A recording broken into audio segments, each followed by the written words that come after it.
알파 세대 2부에서는 이들의 특징을 알려드립니다. 알파 세대의 특징을 알기 위해서는 이들에게 직접적으로 영향을 미치는 밀레니얼 세대 부모에 대해 먼저 알아야 합니다. 타임지에서는 나나나 세대로 언급했을 만큼 밀레니얼 세대 부모는 본인부터 유년기에 집중 양육을 받고 자랐습니다. 가정 내 한두 명의 자녀가 일반화된 시대에 태어나 집중적 교육을 받았고 결국 그 어느 세대보다 높은 학력을 자랑하는 세대로 성장했습니다. 이들은 주입식 교육에 거부감이 크고 성공에 대한 인식도 기성세대와 확연히 다릅니다. 자녀가 좋은 직장에 취직하는 것이 자녀 교육을 성공했다고 생각하는 기성세대와는 다르게 이들은 자녀가 하고 싶은 일, 좋아하는 일을 하게 된 것이 자녀 교육을 성공한 것이라고 생각합니다. 부모로서도 본인 스스로도 만족할 수 있는 삶을 희망하기 때문이죠. 특히 밀레니얼 여성은 전업주부가 당연하다고 생각하지 않으며 아빠도 자녀 교육에 적극적입니다. 이처럼 성별이 무엇이든 사회적으로 자신의 이름을 내걸고 활동하는 것이 당연한 부모들 아래서 자기중심성이 높은 알파 세대가 태어난 것은 필연적입니다. 알파 세대의 특징은 크게 두 가지라고 할 수 있습니다. 첫 번째, 세상에서 가장 중요한 건 나야 나.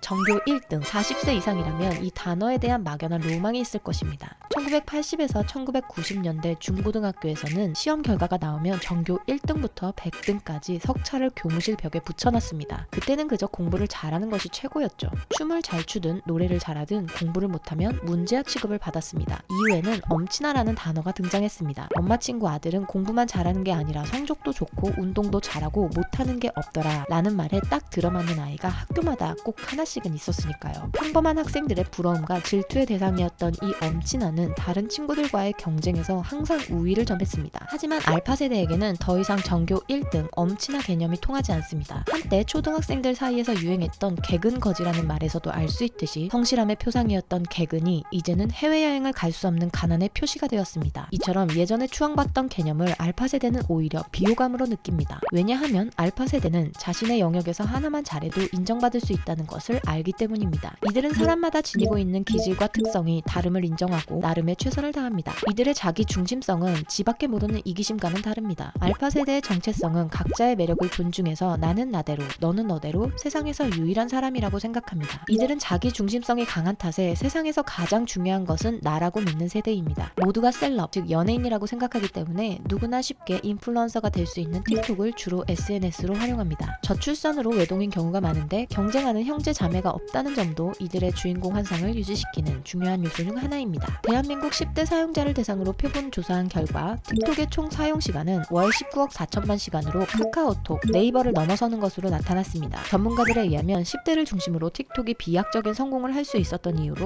나도 셀러브리티 크리에이터가 되고 싶다는 10대의 욕망을 정확히 파고든 틱톡의 알고리즘을 꼽습니다. 유튜브, 페이스북, 인스타그램 등은 구독자 중심의 매체여서 이미 입지를 다진 파워 인플루언서들 사이에서 10대들이 진입하기 어려운 반면 틱톡은 추천을 기반으로 For You 페이지가 첫 화면이어서 일단 노출되기만 하면 단시간에 많은 사람에게 알려질 수 있습니다. 수백, 수천 개의 영상을 추천하는 과정에서 무명의 틱토커가 벼락스타가 될 확률이 높고 이는 셀러브리티가 되고 싶은 10대에게 큰 매력으로 작용합니다. 알파 세대의 두 번째 특징입니다. 그들이 노는 법. 알파 세대가 진정한 디지털 원주민 신인류라고는 하지만 무조건 디지털 세상에서만 노는 것은 아닙니다. 가상 공간, 현실 공간의 이분법이 아니라 물리적 요소와 디지털 요소를 적절히 배합하여 그들만의 놀이터에서 놉니다. 알파 세대의 일상 놀이에서 가장 중요한 두 가지를 꼽자면 줌과 다이소가 있습니다. 어린이집을 같이 다니던 친구가 멀리 이사를 갔는데 그 친구랑 줌으로 일주일에 3번씩 영어 공부를 해요. 30에서 40분 정도는 책을 읽고 공부를 하고요. 책을 다 읽으면